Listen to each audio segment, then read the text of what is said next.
Selamat pagi murid-murid semua. Waalaikumsalam cikgu. Kamu semua gembira tak hari ni? Gembira. Okey. Jadi hari ni cikgu nak ajar tentang peraturan sekolah. Kamu tahu tak apa tu peraturan? Tak tahu cikgu. Okey, peraturan ni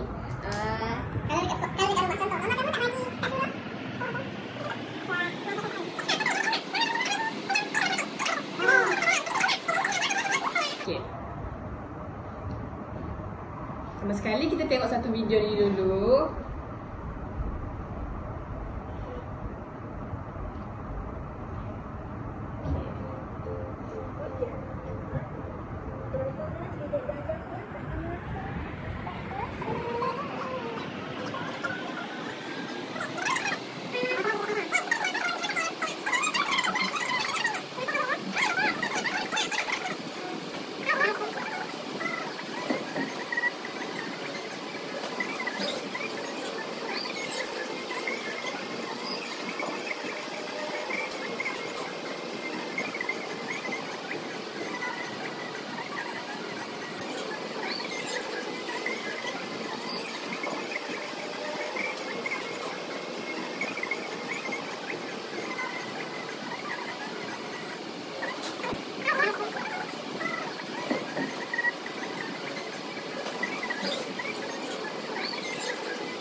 Jadi kamu semua dah tengokkan video cikgu buka tadi.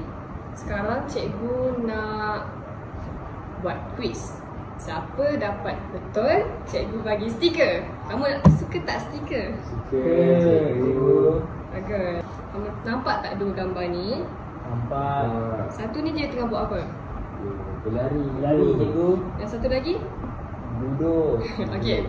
Kalau dalam kelas, apa peraturan yang kita kena patuhi? Kita kena berlari ke kita mesti duduk? Duduk dekat meja kita. Betul. Okey. Kalau kat kelas kita kena duduk dekat kerusi, kita tak boleh berlari. Okey lah, kamu pilih satu stiker.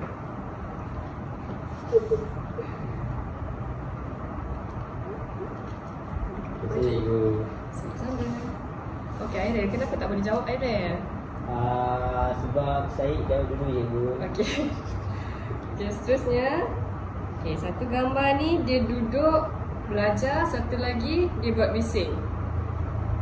Siapa boleh jawab angkat tangan. Saya cuba jawab cikgu. Okey Airel. Saya rasa dalam kelas kita kena duduk. Kita kena duduk dan buat kerja sendiri kat atas meja kita cikgu. Ya ke? Ya betul. Tengok jawapan dia dulu. Dekat mana cikgu? Sini. Dekat sini. Okey, betul. Ya betul. Okey.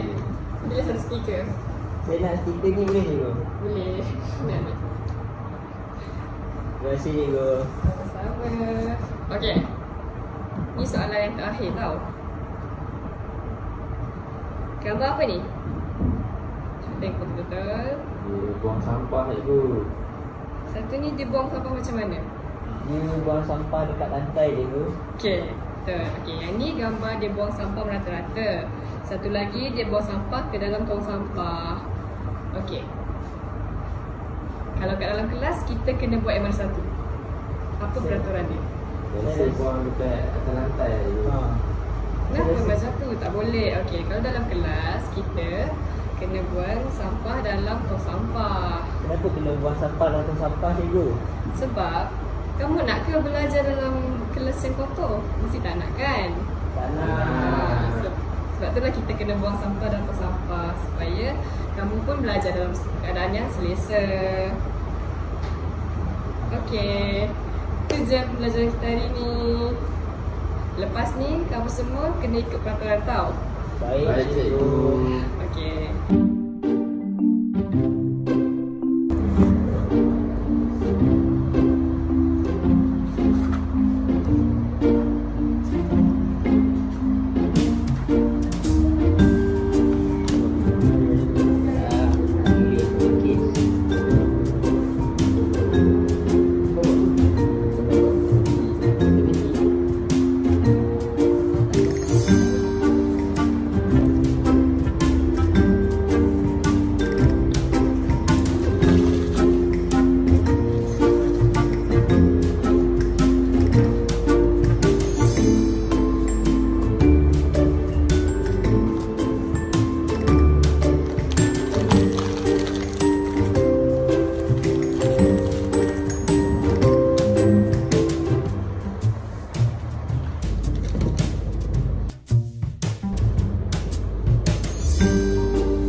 Selamat pagi dan salam sejahtera kepada Puan Jessica Ku, pensyarah bagi kursus PAKK 3443 iaitu Perkembangan Efektif Awal Kanak-kanak. Jadi pada hari ini, saya dan Airil akan membentangkan tentang refleksi dan maklum balas kami terhadap rakaman simulasi yang telah kami jalankan. Okey, baiklah. Slide pertama menunjukkan pembentukan tahap perkembangan efektif dan nilai murni kanak-kanak. Okey, jadi berdasarkan aktiviti simulasi yang telah kami jalankan, aktiviti ini bertujuan untuk melihat bagaimana peraturan dapat membentuk disiplin dan tingkah laku positif murid. Jadi sebelum aktiviti PDP dijalankan, keadaan dalam kelas agak tidak teratur, di mana kita boleh lihat bahawa murid-murid membuang sampah merata-rata, mereka juga berlari-lari di dalam kelas dan ada juga yang mengganggu rakan semasa sesi pembelajaran. Jadi keadaan ini menimbulkan suasana yang bising, kurang selesa dan boleh menjejaskan fokus murid lain. Situasi ini juga menunjukkan bahawa tahap disiplin dan pemahaman terhadap kepentingan peraturan masih rendah. Murid-murid belum menyadari bahawa tindakan mereka bukan sahaja memberi kesan kepada diri sendiri, tetapi juga kepada rakan-rakan dan guru mereka. Jadi apabila aktiviti simulasi dijalankan dan peraturan ditegaskan kepada murid, perubahan yang positif dapat dilihat dengan jelas, di mana murid-murid kini duduk di tempat masing-masing, tidak membuat bising dan membuang sampah ke dalam tong sampah yang telah disediakan. Keadaan ini menunjukkan bahawa mereka mula menghargai peraturan dan memahami kepentingan peraturan itu sendiri. Selain itu, mereka juga menunjukkan tanda kesedaran terhadap tanggungjawab peribadi serta bagaimana tingkah laku mereka memberi kesan kepada rakan sekelas dan guru.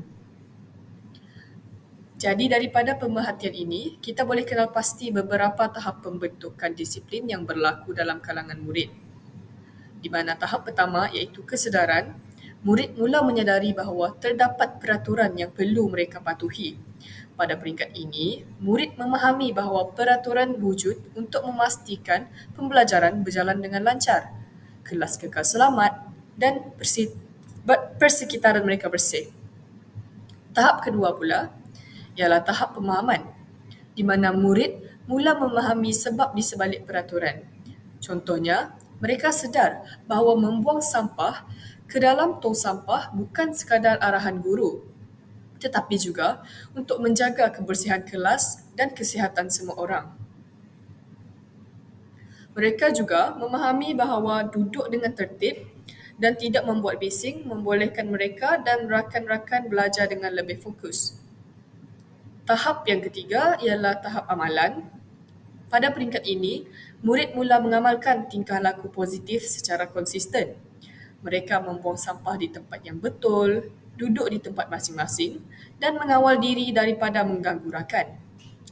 Aktiviti ini menunjukkan bahawa murid bukan sahaja memahami peraturan secara teori tetapi mampu mengamalkannya dalam kehidupan sebenar. Tahap yang keempat ialah tahap peneguhan, di mana guru memainkan peranan penting dalam memperkukuhkan tingkah laku positif melalui pujian, galakan dan juga penghargaan. Ini memberi motivasi kepada murid untuk terus mematuhi peraturan. Peneguhan yang positif membantu memastikan disiplin menjadi tabiat dan sebahagian daripada budaya kelas. Baiklah, selain dari pembentukan disiplin, aktiviti ini juga menekankan nilai tanggungjawab dan kerjasama, di mana murid belajar bahawa tindakan mereka mempunyai kesan kepada orang lain dan suasana pembelajaran mereka sendiri. Sebagai contoh, seorang murid yang membuang sampah di tong sampah bukan sahaja menjaga kebersihan diri, tetapi juga memudahkan guru dan rakan-rakan yang lain. Mereka juga belajar untuk menghargai rakan yang mematuhi peraturan, sekaligus menanam nilai hormat menghormati dalam kalangan murid. Selain itu, aktiviti ini juga memberi peluang kepada murid untuk mengembangkan kemahiran pengurusan diri mereka sendiri. Murid belajar bagaimana untuk mengawal emosi, mengawal tingkah laku ketika mereka teruja ataupun ingin bermain, dan membuat pilihan yang bijak demi kebaikan bersama. Semua ini adalah kompetensi penting dalam pendidikan abad ke-21 yang menekankan bukan sahaja pengetahuan akademik tetapi juga pembangunan sosial dan emosi. Baiklah, slide yang seterusnya ialah cabaran dalam penilaian dan pentaksiran PDP. Jadi yang pertama, cabaran berkaitan psikologi dan motivasi murid. Jadi ramai murid pada masa kini merasa takut membuat kesilapan atau malu apabila mereka dinilai, terutamanya dalam penilaian lisan atau aktiviti kumpulan. Contohnya, seorang murid yang pemalu mungkin enggan menjawab soalan walaupun dia tahu jawapannya. Murid yang kurang yakin pula mungkin tidak menunjukkan kemampuan sebenar mereka, dan ini boleh menyebabkan markah yang diperolehi tidak mencerminkan penguasaan sebenar. Jadi cabaran yang kedua pula ialah berkaitan dengan teknologi dan akses sumber. Dalam pengajaran dan pembelajaran yang menggunakan platform digital, setengah murid menghadapi masalah kerana mereka tidak mempunyai peranti ataupun sambungan internet yang stabil. Contohnya, jika tugasan diberikan melalui aplikasi Google Classroom, murid yang tidak mempunyai peranti terpaksa menunggu giliran menggunakan komputer sekolah atau tertinggal tugasan. Situasi ini boleh membuatkan murid merasa terpinggir dan tertekan kerana mereka tidak dapat bersaing dengan rakan-rakan lain yang lengkap aksesnya. Baiklah, yang ketiga pula ialah cabaran tekanan masa, di mana murid kadang-kadang diberikan penilaian dalam tempoh masa yang singkat. Sama ada penilaian ini hadir dalam beberapa bentuk, sama ada ujian, kuis ataupun tugasan dalam kelas. Contohnya, murid yang mengambil masa lebih lama untuk memahami soalan mungkin tergesa-gesa menyiapkan tugasan dan tidak dapat menunjukkan prestasi sebenar mereka. Tekanan masa ini boleh meningkatkan rasa cemas dan menjejaskan fokus semasa penilaian. Cabaran yang keempat pula ialah kaedah penilaian yang sukar difahami. Sesetengah murid mungkin keliru dengan format ataupun arahan tugasan yang diberikan kepada mereka.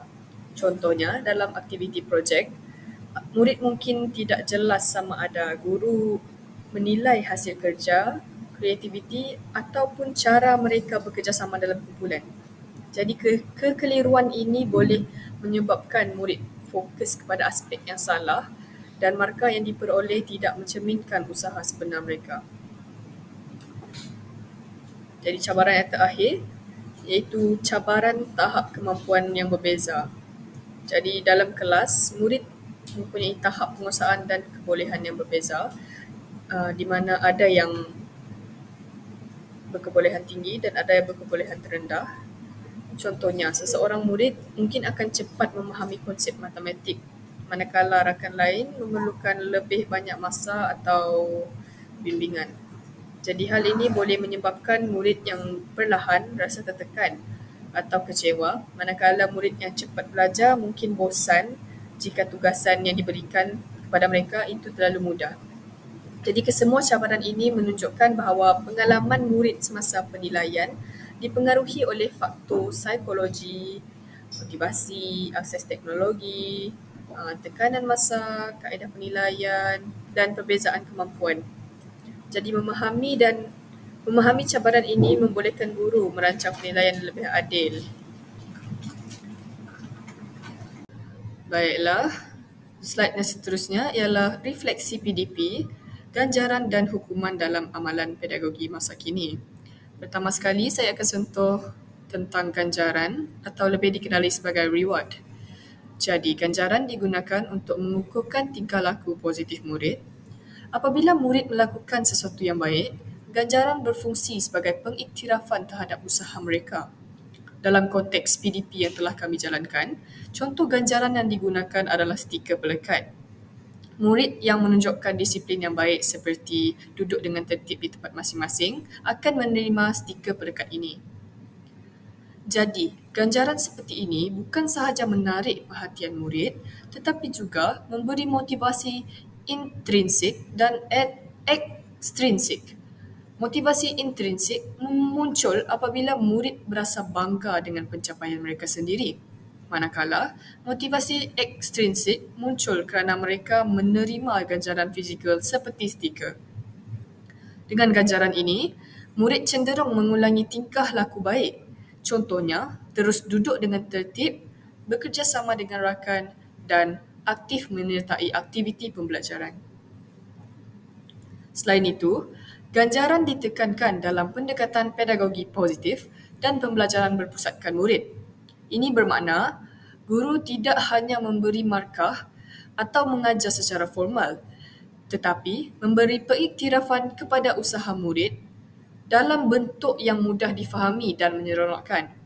Dengan cara ini, suasana kelas menjadi lebih positif, murid lebih bermotivasi dan pembelajaran berjalan dengan lebih lancar. Seterusnya saya akan sentuh mengenai hukuman ataupun punishment. Hukuman digunakan untuk menyelaraskan tingkah laku yang tidak sesuai. Jadi tujuan hukuman bukan sekadar untuk menakutkan murid, tetapi untuk membimbing mereka memahami kesan tindakan yang mereka lakukan. Contohnya, jika murid itu membuang sampah merata-rata ataupun mengganggu rakan semasa aktiviti, guru boleh memberi teguran lisan ataupun tugasan pembetulan kepada mereka. Hukuman juga digabungkan dengan refleksi supaya murid sedar mengapa tindakan mereka itu tidak sesuai dan bagaimana mereka boleh memperbaikinya. Dengan cara ini, hukuman membantu murid membentuk kesedaran diri dan tanggungjawab terhadap tingkah laku mereka itu. Penting untuk diingatkan bahawa hukuman digunakan secara adil dan konsisten dan sentiasa dijalankan dengan niat mendidik, bukan menghukum semata-mata. Dalam amalan masa kini, keseimbangan antara ganjaran dan hukuman adalah penting. Ganjaran lebih ditekankan untuk mewujudkan motivasi dan suasana pembelajaran yang positif. Manakala, hukuman pula digunakan secara selektif untuk membetulkan tingkah laku yang tidak sesuai.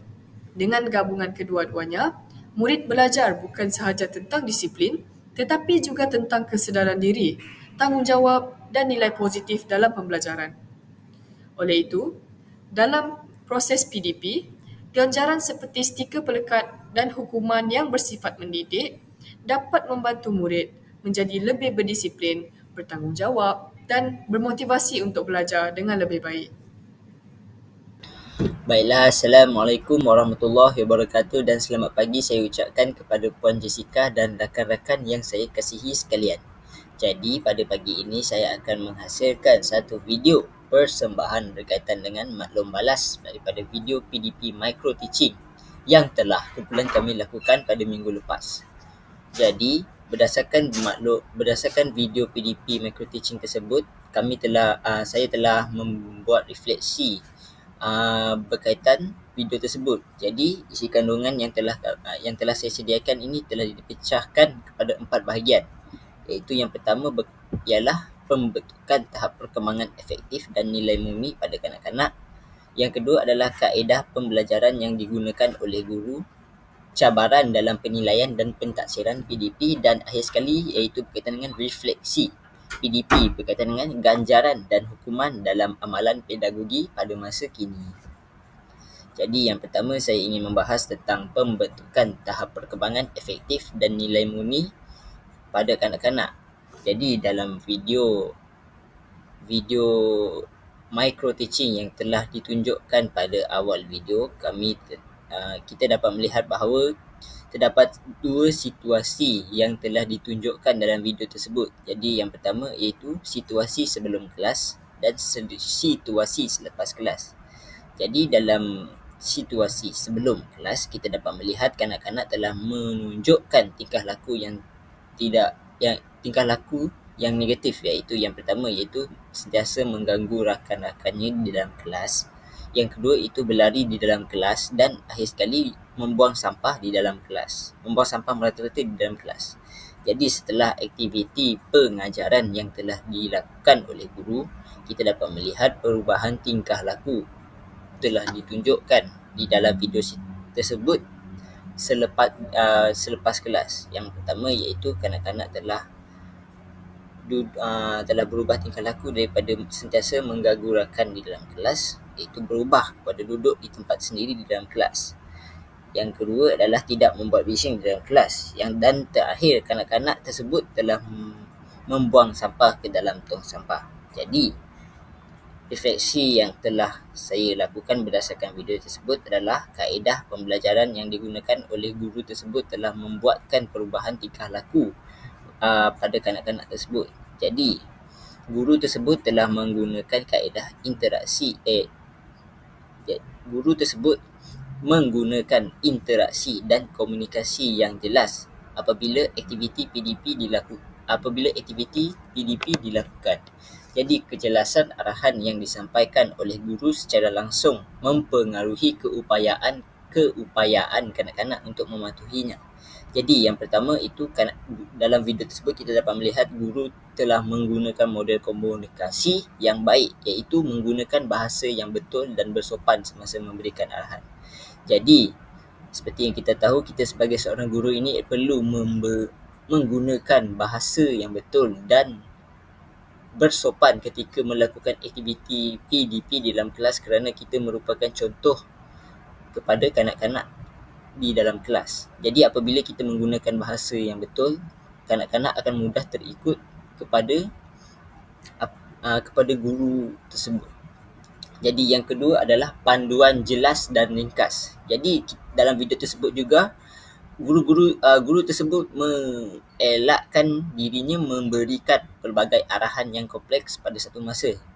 Tapi guru tersebut menggunakan arahan yang ringkas dan spesifik. Sebagai contoh, dalam video tersebut guru telah memberi arahan menunjuk ajar kepada kanak-kanak supaya tidak membuang sampah ke dalam tong sampah. Jadi yang terakhir iaitu perbualan dua hala.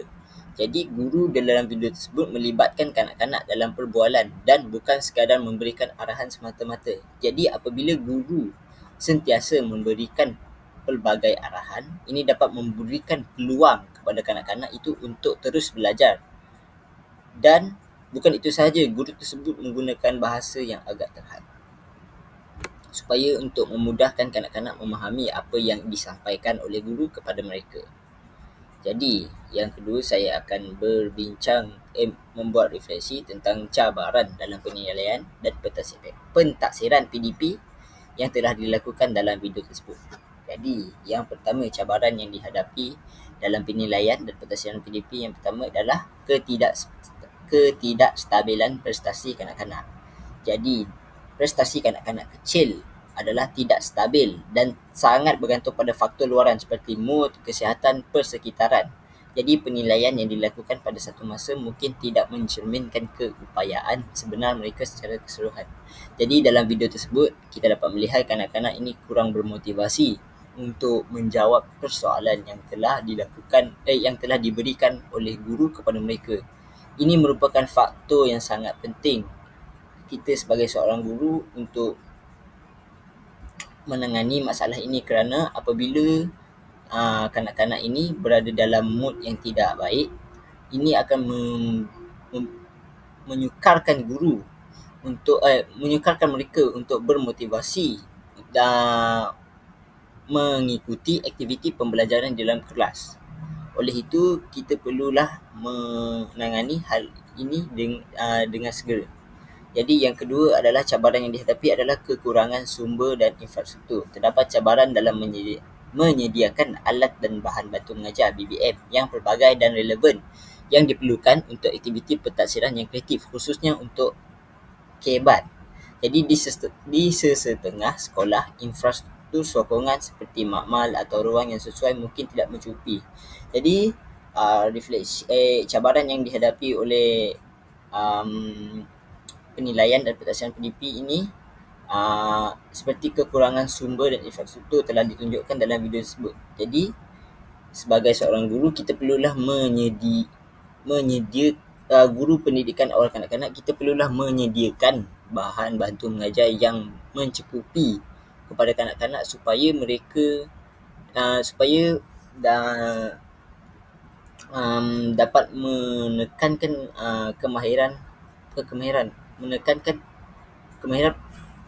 belajar melalui bermain dalam aktiviti pembelajaran. Ini dapat menarik minat kanak-kanak untuk belajar dan mempelajari perkara baharu melalui bermain. Jadi, yang terakhir saya akan membuat refleksi PDP, iaitu ganjaran dan hukuman dalam amalan pedagogi pada masa kini. Jadi, yang pertama kita dapat melihat dalam video tersebut, guru telah memberikan ganjaran dan hukuman kepada kanak-kanak dalam situasi video tersebut. Jadi yang pertama adalah ganjaran. Ganjaran ini adalah satu peneguhan positif seperti pujian, stiker ataupun hadiah digunakan untuk meningkatkan pengulangan tingkah laku yang diingini. Jadi apabila kita memberikan seperti kita dapat melihat video tersebut, guru itu telah memberikan stiker kepada kanak-kanak apabila mereka mendapat menjawab jawapan dengan betul. Jadi apabila peneguhan positif seperti ganjaran ini dilakukan di dalam kelas, ini dapat membinakan suasana pembelajaran yang ceria dan memberikan maklum balas segera kepada murid. Jadi apabila ganjaran diberikan kepada secara keseluruhannya, apabila ganjaran ini diberikan kepada kanak-kanak, ini dapat meningkatkan motivasi mereka untuk belajar. Dan bukan itu saja, ini dapat memastikan mereka ini sentiasa aktif di dalam kelas. Jadi yang kedua adalah berkaitan dengan hukuman. Jadi hukuman ini dilakukan adalah untuk mengurangkan tingkah laku yang tidak diingini seperti yang ditunjukkan pada situasi sebelum kelas. Jadi walaupun hukuman fizikal kini dilarang, akan tetapi hukuman lisan dan sosial masih wujud untuk digunakan oleh guru kepada kanak-kanak. Jadi dalam video tersebut kita dapat melihat pendidik ini tidak menggunakan hukuman fizikal kepada kanak-kanak, tetapi pendidik ini hanya menegur dan menasihati anak muridnya supaya tidak melakukan tingkah laku yang tidak diingini pada sebelum kelas tersebut. Jadi apa yang saya dapat refleksi yang dapat dilakukan adalah untuk kanak-kanak ini tidak perlulah kita menggunakan hukuman fizikal kerana tidak sesuai dengan ini akan menyebabkan mereka ini tidak bermotivasi dan berasa takut untuk menghadiri ke sekolah. Jadi apabila kita menegur dan menggunakan kaedah menegur dan menasihati mereka, ini akan menyebabkan mereka berasa bersalah dan menyebabkan mereka tidak mahu mengulangi perkara tersebut lagi.